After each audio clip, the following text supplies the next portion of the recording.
Swamiji, how does God relate to our imperfections, our failings? God, He doesn't care whether we err or not. He's made His delusion. He knows we're going to make mistakes, and so He doesn't judge us for it. God created everything. We are His dream. And actually, God created Satan. And so He gave us all the reasons to say, what is Satan? Satan is that aspect of the Creator which pushes everything outward into manifestation, into creation. In fact, there isn't any creation, it's just a manifestation. And we, we are bound to make mistakes as long as we're in delusion. So He doesn't get angry with us for being in delusion. The thought of a Heavenly Father who judges us and hates us because He doesn't hate anything.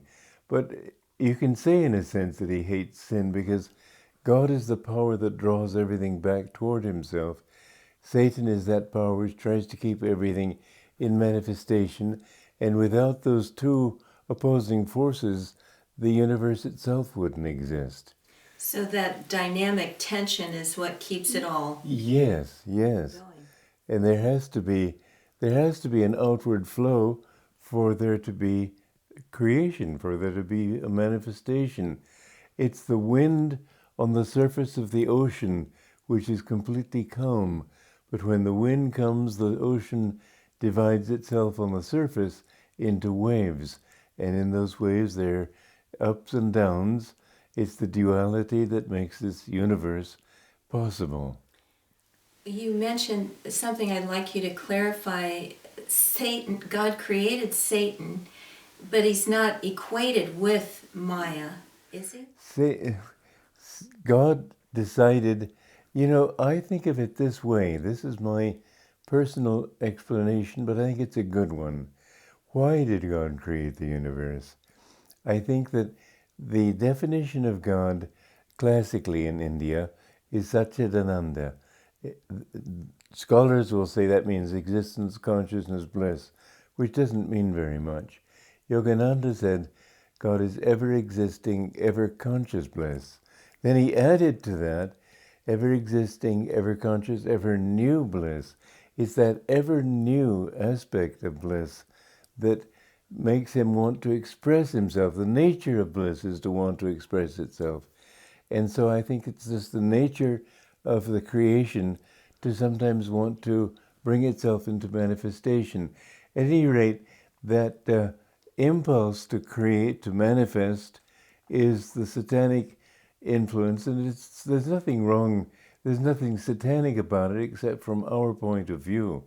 From God's point of view, if a tiger eats something, even if it's a human being, it's not committing a sin, it's its nature to kill, to eat.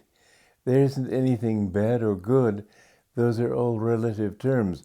For us, what is bad is that which takes us further into outward manifestation. If I am unkind to people, that takes me into affirming that I'm different from other people. It takes me into affirming lack of love, indifference, hatred even. If I take from other people, that takes me away from bliss because it shrinks my consciousness. Anything that I do, at whatever level of evolution I have reached, that will take me further into delusion or separate consciousness will be satanic. Anything that I do will be good if it takes me toward Him. So that if Jesus Christ had woken up one morning and said, I'm sick and tired of serving humanity, I want to go out and become a millionaire, even materialists would have said he's fallen. But if a lazy fellow were to get off his bed of ease one day and said, I'm going to go out and become a millionaire, even saints would say he's doing a good thing. Because relative to where we are, some things are good, some things are bad.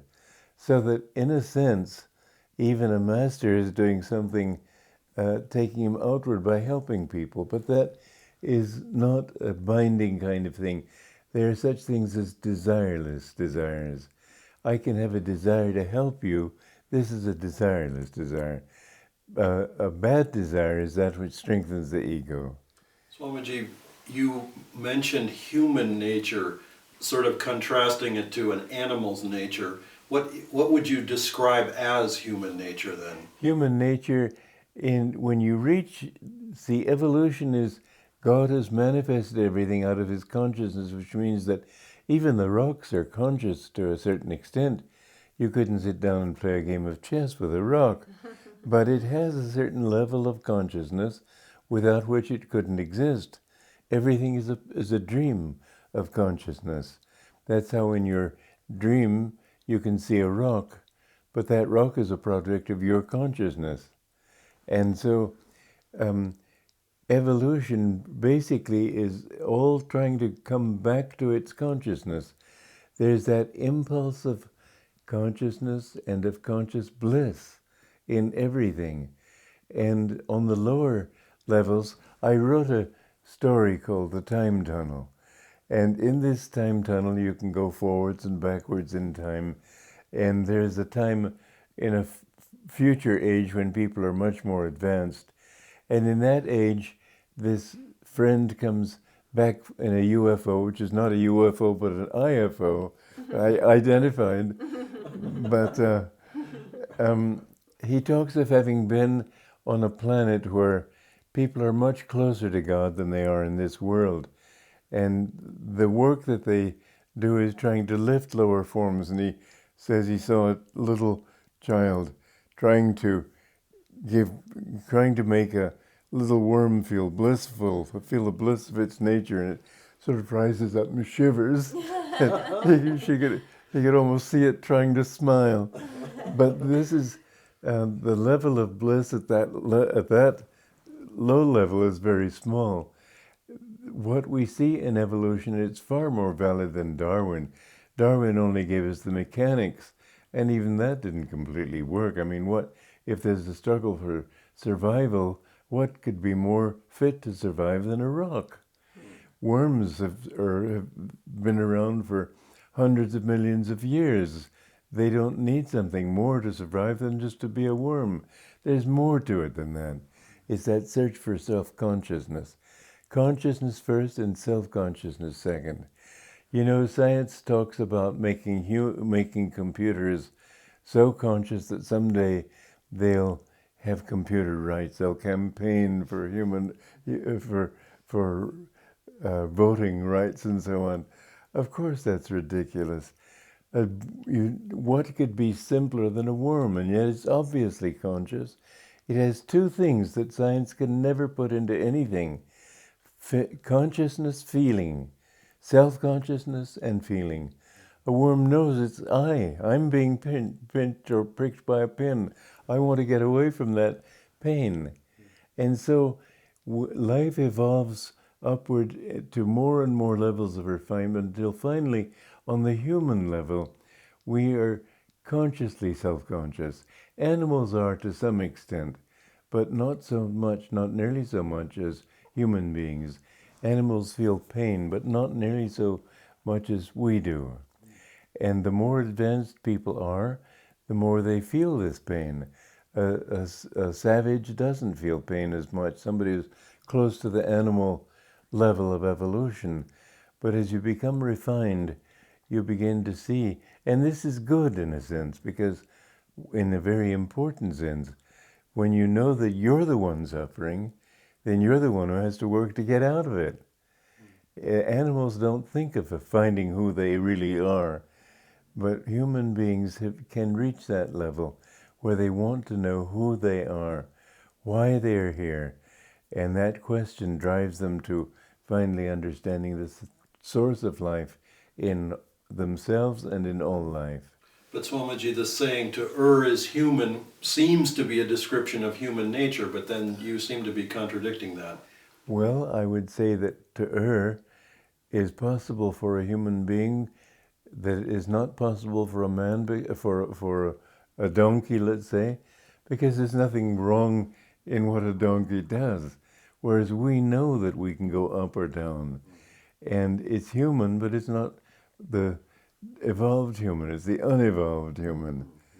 Swamiji, we use a very small percentage of our brains. That's what science says. That's what science says. So we are self-conscious, but there must be a lot more potential. We have to discover our potential. You know, there are powers in man. They call them the siddhis in India. But people can develop the power to levitate, to become infinitely heavy. You know, in Garabandal, those little children who saw the Virgin Mary and so on, men tried to pick up this little child and couldn't do so. Strong men. Later, they were able easily to pick them up. But when they had that experience, they suddenly achieved a level of weight that even strong men couldn't. There are amazing powers in human nature when we have evolved to that point. And to be able to see the future, to be able to see the past, to be able to read people's minds, all these capacities are within us. There's nothing miraculous really in the universe. It's just the operation of subtler levels of awareness. This Baba Goraknath was a great saint in India.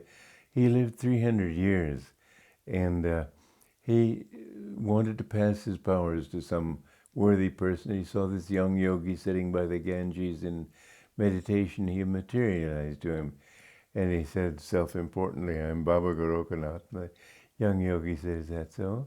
And he didn't expect that, but he said, I've seen that it's time for me to leave my body, and I've condensed these 8 powers into 8 pellets of mud.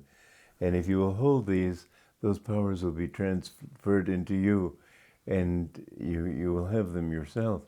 The young man said, "Are these mine to do with as I please?" He said, "Yes, I've given to you." So he threw them in the Ganges. Baba Goraknath was outraged. He said, "It took me 300 years to develop these powers." And this young yogi looked at him and calmly said, "In delusion yet, Baba Goraknath?" And then Baba Goraknath understood, even the powers are just a delusion. There's only working higher levels, but as long as you're using powers, you still have ego. Our job is to get out of the ego. And so he did reach liberation because he was close to it then. But God created everything. The more closer you are to him, the more you have his powers. It's a natural thing. Remember, you are God. Or it would be more accurate to say, God is you and you have no other reality. Just as you can't say really that the wave is the ocean, but you can say that the entire reality of that wave is the ocean. The ocean has become all of its waves.